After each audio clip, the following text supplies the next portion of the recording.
Welcome to Thriller Vault. Tonight I have the harrowing true story of U.S. Army Ranger Thomas Trey Sayes and his experience in the Vietnam War. This story is one of many told to my friend and fellow author, William F. Brown. He collected hundreds of first-hand accounts and published them in a 5-book series entitled Our Vietnam Wars. Here is Firefight. I'm an Army brat. My grandfather served in the coastal artillery back when there was such a thing. My father went through OCS and served in World War II in the China-Burma theater, went into the reserves, was called back to active duty in Korea, stayed in, and served in Vietnam, leaving country just before I got there. Between wars, however, we moved around. I attended 2 years of high school in the D.C. area and 2 years in Germany.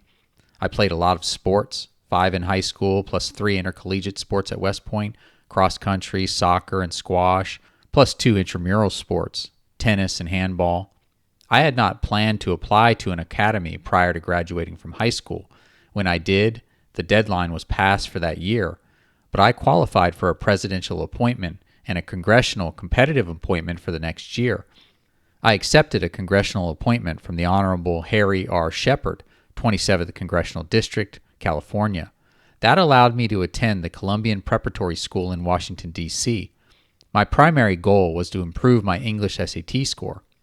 Having survived Beast Barracks as a plebe and wanting to get off campus, I continued to attend the Catholic choir practices and was eventually added to their roster, but I never dared sing. I simply stood in the tenor section and lip-synced the lyrics. I did make several choir trips off campus, so mission accomplished. I also served as a cadet lieutenant in my company during my 4th year. Following graduation on June 7, 1967, I had a 2-month leave before reporting to the infantry officer basic course at Fort Benning, Georgia. That was followed immediately by 9 weeks of Ranger School, also at Fort Benning. After surviving Ranger School and being awarded the coveted Ranger tab, I drove to Fort Sill, Oklahoma, and reported to my first official troop assignment. I chose that one at Fort Sill in order to attend my sister's wedding, but it was less than ideal, a short-timers battalion of soldiers who had just returned from Nam. They were marking time and didn't give a shit about anything other than getting out of the Army. My official position was an assistant training officer, but my primary duty was as a special defense counsel for soldiers who were being court-martialed for sundry infractions.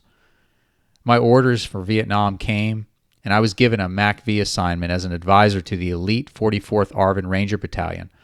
Before rotating to Vietnam, I had to go to Fort Bragg and attend the Military Advisor Training Academy sector course, which included an intense immersion in Vietnamese. I arrived in Vietnam in July 1968, the summer after the Tet Offensive, and managed to find my way to Bac Lu in the Mekong Delta, where the 44th Rangers were based. I dropped off my bag, geared up, and was inserted on a medevac flight the morning after the 44th had been hit hard and suffered over 40 casualties. It was disconcerting to jump off the helicopter and watch dead and wounded soldiers take my place, knowing it was the first of many medevacs to follow. Incidentally, I didn't see that bag I dropped off until 6 months later when it and the 44th base was transferred to my tow. The 44th and its sister battalions, the 41st, 42nd, and 43rd, comprised the 4th ARVN Ranger Group. While the 44th was officially a battalion, it suffered many casualties and often operated with only 60 to 100 men in the field. That made it little more than an understrength company, sometimes not even that. I quickly learned to respect those guys and admired their esprit de corps, and was proud to serve with them.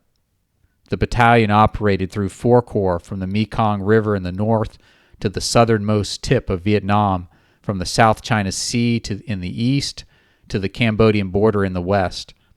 We were inserted wherever there was heavy VC activity. One of those insertions was into the Forbidden Forest on the Ca Mau Peninsula at the far southern tip of South Vietnam, an awful place full of water, mud, snakes, mosquitoes, VC and NVA. We remained there for 3 weeks, attempting to rescue Captain Nick Rowe, an American POW who had been held by the VC for the past 5 years. My Rangers had the VC on the run, chasing them through the swamps. That was when Rowe broke free, avoided recapture, and flagged down a U.S. helicopter. The gunners in the chopper saw a guy in tattered black pajamas running at them, waving his arms, and almost shot him down. Rowe returned to Fort Benning and soon retired, but later went back on active duty and served as an advisor in the Philippines until communist guerrillas assassinated him in 1989. We spent 3 weeks in the U-Min forest mucking about and hounding the VC. Each day was filled with sporadic skirmishes and minor firefights. The VC were everywhere. The Khao Mau Peninsula was a VC haven. Villagers we happened upon would approach me and speak French. Evidently, I was the first white man they had seen since the French left. Little kids would run from us and mime shooting down U.S. helicopters as they flew about supporting our mission. One night, I had a radio call from a guy with a Russian accent. My guess is he was an advisor to a VC unit, much as I was an advisor to the ARVN. His English was fair, and the ensuing conversation was awkward, stilted, and somewhat surreal. Later, while searching a bunker, I found a tattered and blood-stained Russian burial flag. Its field was red, and it had the requisite yellow hammer and sickle. I carried that flag in my fanny pack for months and returned home to the U.S. with it. I eventually sold it to an antique dealer who specialized in military memorabilia. A lot of U.S. soldiers complained about the ARVNs, but our Ranger units were first class. We were in firefights all the time, and while my title might be advisor, I was an advisor in name only. The ARVN Ranger officer who I advised was Captain Min. He had been fighting for 20 years, first against the French, then against the VC and NVA. The ARVN officers and NCOs knew the ground and the enemy and were very brave under fire. My primary responsibilities were to call in medevac flights and resupply choppers, direct gunships, act as an artillery forward observer, communicate with forward air controllers to bring in jets for strafing and napalm runs, and find law rockets whenever we were standing down for a few days. My Vietnamese counterpart directed the troops, and I handled the liaison stuff. We were a team. ARVN Rangers were very good at close-in fighting. Our firepower was the only thing they lacked, but they trusted me. Many times they would move forward on an assault, advancing toward the artillery and airstrikes as they roared past in front of us.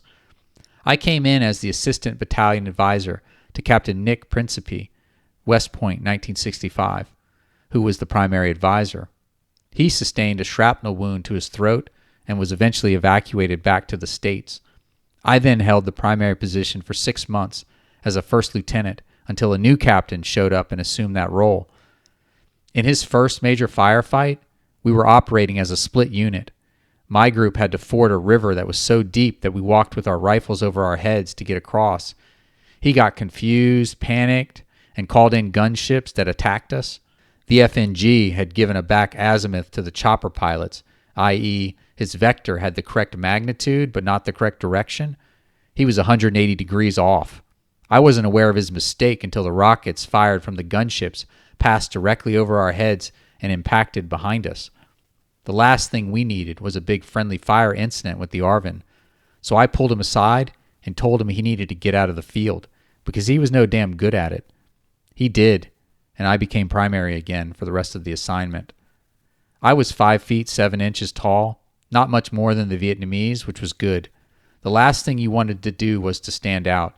One time, we had been operating in a swampy region east of Long Xien in An Giang province for 3 weeks conducting search and destroy missions. We were looking forward to the extraction and 3 days of R&R, complete with showers, cold beer, warm food, and massages by small and comely masseuses who would knead the stress from our bodies by walking across our backs on their tiny feet. Anticipating the downtime, the chatter among the guys was both profane and buoyant, and a litany of the first thing I'm going to do is. We were told we had 3 hours to get to a PZ, a pickup LZ, which was 5,000 meters or 5 kilometers south of our position. Although the mood of the troops was upbeat, our progress wasn't. We were exhausted. As we trudged south along the edge of a swamp, heading toward our pickup LZ, 2 VC snipers opened up on us from a tree line along the river on the other side of a very large abandoned rice paddy. We quickly sustained 1 dead and 2 wounded. A U.S. forward air controller had been orbiting above us in a Cessna Bird Dog. His mission was to monitor our position and relay radio communications, because we were beyond the range of our radios and artillery support. I requested a dust-off for our wounded through the forward air controller. We moved into the swamp, cleared and secured an LZ, and I personally loaded the casualties, but the Huey began taking rounds. I dropped, flattened, and flinched as rounds passed over my head, ricocheted off the windscreen, and slammed in the fuselage. The pilot appeared nonplussed. His equanimity astounded me, and I had to know. "How can you just sit there?" I asked. "You're taking hits." He chuckled and assured me, "Those rounds probably won't penetrate this windscreen. You're in more danger down there than I am up here. Besides, I have something to look forward to." I was hooked. "What's that?" I asked. "I'll be gone in a minute and having a beer in the O Club in 20.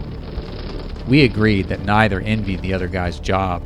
He lifted off and swung to the east, away from the incoming rounds, toward a bunkered O Club and a cold one, while I turned to the west to deal with the snipers and a river crossing. Rather than deploy a fire and maneuver team to engage the snipers, we unleashed our favorite sniper-suppressing weapon. We fired an M72 Law into the general vicinity of the snipers. We killed several trees, and the snipers stopped sniping. The river we had to cross was about 50 feet wide, fairly deep with a 4-knot current. As we prepared to send a squad across using a one-rope bridge to secure the opposite bank, all hell broke loose. The initial onslaught of RPGs and machine gun fire knocked down all the vegetation around us and killed and wounded several men. It also brought down most of the palm, nipa palm, and hardwood trees and shredded the ferns and shrubs. The vegetation had been providing some concealment and some cover. In an instant, it was gone, leaving us exposed. We were in trouble. Though I had been in many firefights, I had never experienced such a tremendous volume of incoming ordnance. The cacophony of automatic weapons firing without cessation, exploding grenades and mortar rounds, and the screams of dying men was terrifying.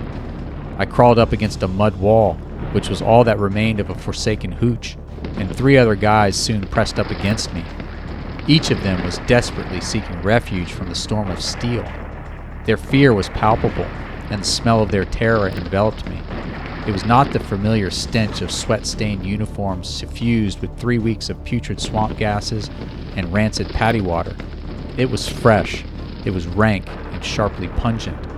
That smell and their screams, conjoined with my own, were oddly concordant with the rounds ripping and cracking around us. We were in big trouble. The wall protecting us was disintegrating under the impact of enemy rounds. Each impact added more dust into the air, already clouded with smoke and drifting dirt. The concussive explosions from mortars and grenades drove some of our guys into shock. They staggered, lurching, moaning, and glassy-eyed through the dusty cloud. I pulled one to the ground, pinned him to the red clay, and realized we'd all die unless we got immediate air support. I dragged the insensate soldier behind the ever-shrinking mud wall and grabbed for the handset of my PRC-25 radio. I needed the forward air controller. We needed help. My call sign was Picnic Canteen. As I depressed the push-to-talk button, I noticed the tremors in my hand, and my initial attempt to request air support probably sounded something like, "Shit, help! Shit, help!" The FAC replied with, "Say again?" My heart was racing, but I regrouped, composed myself, and reported, Bird Dog, Picnic Canteen, we need help. We have sustained heavy casualties and are receiving mortar and machine gun fire, over." "Roger, Picnic Canteen, wait one." He remained silent for 2 or 3 minutes while blistering enemy fire continued to rip through our position. Finally, he was back and told me, "Picnic Canteen, I've diverted 2 fast movers from 3 Corps. They'll be there in 10 minutes. 10 minutes? We don't have 10 minutes. 10 minutes, Canteen. Hold on. The holding on part was ugly and brutal, but that's the nature of heavy firefights. Although we fought back, our usual tactic of fire and maneuver, which my Rangers executed well in other firefights, wasn't an option. We were too exposed, and the VC were entrenched, bunkered, and concealed, which made our position untenable and going from bad to worse. Bird Dog said, "They're 5 minutes out. Pop smoke and vector me to the bad guys." I threw out an orange smoke grenade and soon heard him say, "I have an orange. No, I have 2 oranges. Damn, I mumbled, realizing the MC had thrown the second orange. I chucked out a yellow smoke grenade this time, only to hear the FAC quickly report, I have a banana. No, I have 2 bananas. double damn and an F me. Charlie was matching my smoke to confuse the FAC, so I tossed out a purple smoke grenade this time. Finally, I heard Bird Dog say, I have a grape. Just 1 grape. breaking radio procedure and accepted protocols, I yelled in jubilation to him, That's me. That's me. which was a good thing, because I was running out of fruit. I told him about our lack of cover and the boundaries of our location, then gave him the requisite bearing and range to the center of the heaviest source of incoming fire. Bird Dog answered, Roger, but Chuck's pretty close to you. Roger that, but bring the jets, or we'll die here. Roger that, picnic canteen. He nosed down and fired a white phosphorus rocket, a Willie Pete, into the target area. Less than 20 seconds after I confirmed his marker was on target, the first and then a second F-4 Phantom screamed over the far tree line to my left and across my front. They strafed the area, running up to and beyond the column of white phosphorus smoke with their 20mm cannon. The magnitude and proximity of their attack was both terrifying and exhilarating. The roar of the F-4's jet engines, the firing of their cannon, and exploding rounds inspired immediate awe and dread. A few of my guys freaked and popped a cherry, red smoke, which meant stop, screaming, Whoa, what the hell? That was too close. Stop, stop. The FAC immediately barked, What's going on? I assured him we were good and insisted the attack continue. The Phantoms circled back and again streaked across my battlefront from left to right again, this time with each jet dropping 2 canisters of napalm. It was as though the gates of hell had burst open right in front of us. The roiling inferno slid and boiled along the tree line and the dike in front of us. Jesus H. Christ, I screamed, and almost threw a cherry myself. The flames were so close that they singed my face and the hair under my helmet. My eyebrows and eyelashes curled, and the hair on my arms nearly disappeared. I raised my hands to my face as if to prevent the skin from blistering and peeling away. For several seconds, I peered between my fingers at the smoldering paddy dike and tree line. The Viet Cong had vanished. Nothing remained out there, but the air reeked from the smell of burning jellied gasoline. Then, it was eerily quiet. The only sounds I heard were the moans and whimpers of our own wounded and the crackling of burning vegetation. I provided a brief report to the FAC, thanked him, and requested 2 dust-offs. When they arrived, with the help of their crew members, we loaded our dead and wounded for the second time that day. Eventually, we made it to the pickup zone, but too late to be extracted that day. We moved into a tentative night position, and then moved a second time after dark, as we usually did by creeping and crawling another 100 meters away. We deployed our listening posts and claymore mines, settled in for the night, but remained alert. The VC were always out there, surrounding us. But my Rangers were very good. I was very proud of them. They fought well. That night, I did not celebrate our Pyrrhic victory, but I did celebrate my survival. It was personal. I lay on my back in a shallow trench with a mosquito net draped over me, looking up through the net and the rustling tree branches into the night sky. Mosquitoes buzzed incessantly around me, and the stars shifted and slid by as I slowly closed my eyes and took deep cleansing breaths. I grinned. I had been granted a reprieve. My chest seemed to creak as it filled with joy, and I felt as if I were floating. The netting seemed to fall away, and my body rose above the lip of the trench. My hands scrambled to find an anchor until my fingers found the sling of my M16. Then I suddenly awoke as green tracer rounds ripped through our position. Had the VC heard my chest creaking? Following firefights like that, we'd often find dead VC in awkward poses on the ground, turning cold and gray as flies swarmed and crawled around their blood-encrusted heads. My humanity always prevailed as I knelt beside them. I don't know why, but I'd shoo the flies away, and then I'd rifle through their pockets, searching for useful information. Generally, I'd find the one item universally carried by all soldiers, a packet of worn and tattered photographs wrapped in a small bit of plastic to keep them safe. The photos would be of the soldier's family, and they reminded me that the human husk lying on the ground in front of me was once someone's son, brother, or husband. As I'd kneel there looking at the photos, I'd think of that family and know they'd be waiting forever with increasing desperation for him to come home. 51 years have passed since that night. The cauldron of combat changes soldiers, and no field soldier escapes the cauldron unscathed. Today, I don't live my life haunted by those ghosts, but I do remember them. They later sent us to the area of the Seven Sisters, low mountains honeycombed with caves along the Cambodian border. We called one of them the $1 Million Knoll because every day the U.S. dropped that much ordnance on it. There was a Chinese .51 caliber machine gun positioned there that was taking its toll on U.S. aircraft. That is a big, deadly anti-aircraft gun, a copy of the old World War II Russian Dushka, and they ordered us to take it out.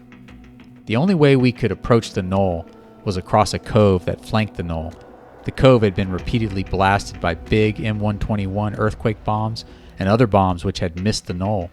As a result, the cove was devoid of vegetation, which might have concealed our approach. Soon, we came under machine gun fire from the VC in the cliff caves above us on our right flank. We scrambled into the bomb craters, which afforded the only cover from the onslaught. When my RTO, Wen, and the forward observer were both hit, I personally dragged Wen with the radio into a crater, stripped off his shirt, and eventually found the wound under his right armpit. I stuffed gauze into the wound in an effort to stem blood loss, got on the horn, and reached out to the U.S. artillery battery with 6 105mm howitzers about 6 kilometers away. I described our situation and provided the fire direction officer with the coordinates of our position and fairly accurate coordinates of the caves 250 meters away. We arranged for the battery to fire 3 rounds per gun. That's 18 105mm howitzer rounds, which would all impact the target within a 1 to 3 second window. That was when we would clamber out of those craters and beat a hasty retreat to a more secure position. The FDO gave me a countdown to impact, and we prepared to haul ass. At 0, I hefted Wen over my shoulder, staggered up and out of that crater, and hauled ass toward a ravine about 50 meters away. When I got there, I eased Wen to the ground and vomited because of the adrenal rush and exhaustion. Recovering somewhat, I again hoisted Wen back onto my shoulder and carried him until we found a medic who took over his care. I was covered with his blood, which dried slowly in the humidity and heat. Unfortunately, both Wen and the FO died. Our higher-ups now realized their plan to take out that Chi-Com .51 caliber, though well-intended, had been poorly conceived because it had not considered the possibility the cave network above our right flank might be manned by VC with light machine guns. We never again mounted a ground attack on the knoll, but we remained in the area for 2 more weeks conducting night ambushes and minor search and destroy missions, all futile and of little consequence.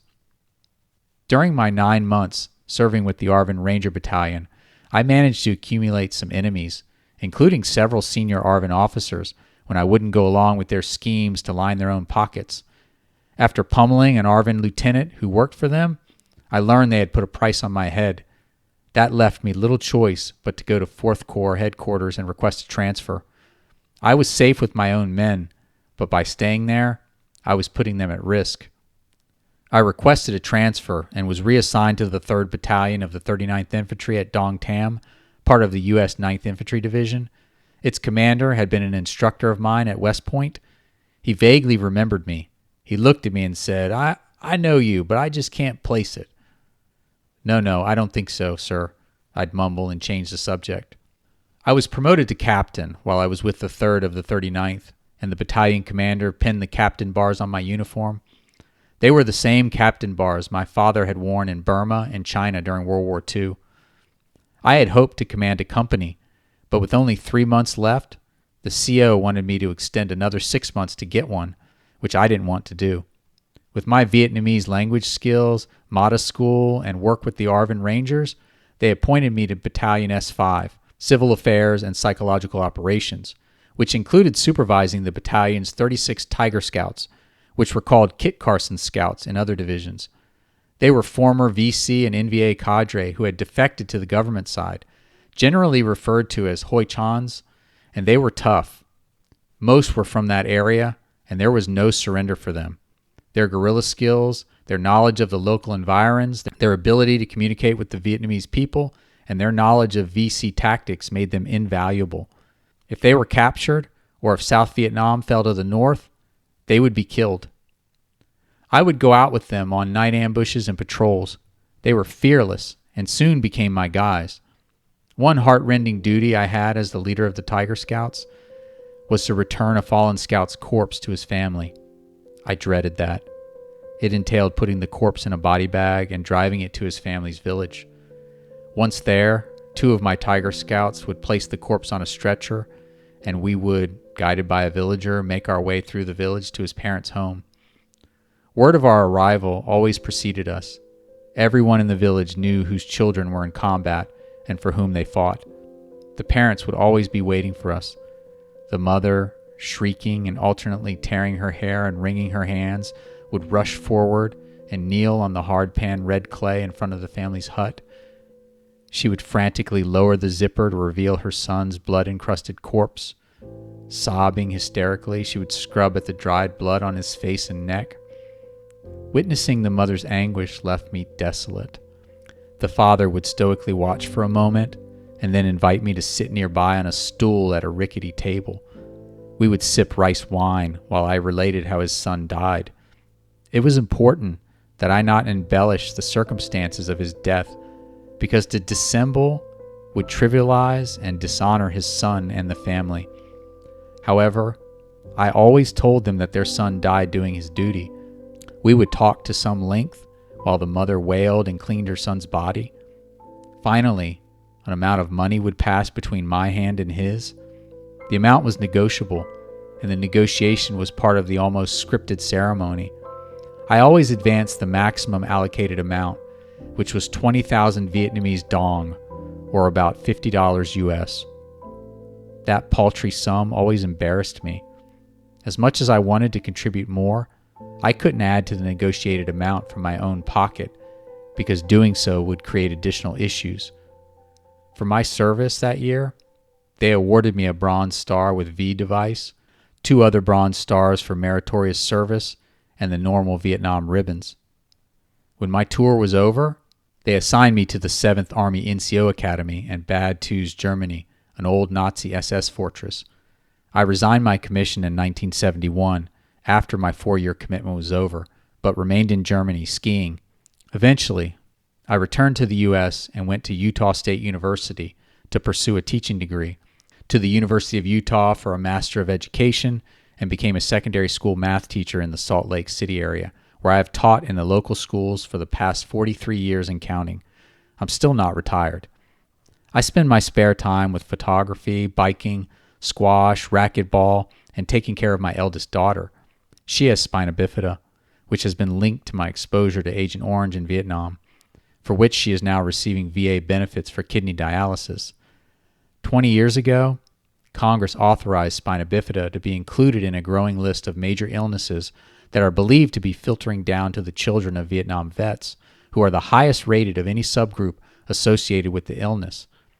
She has had many operations, including a kidney transplant from me.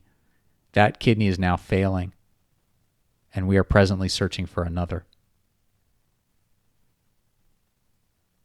Thank you so much for watching and listening to Thriller Vault.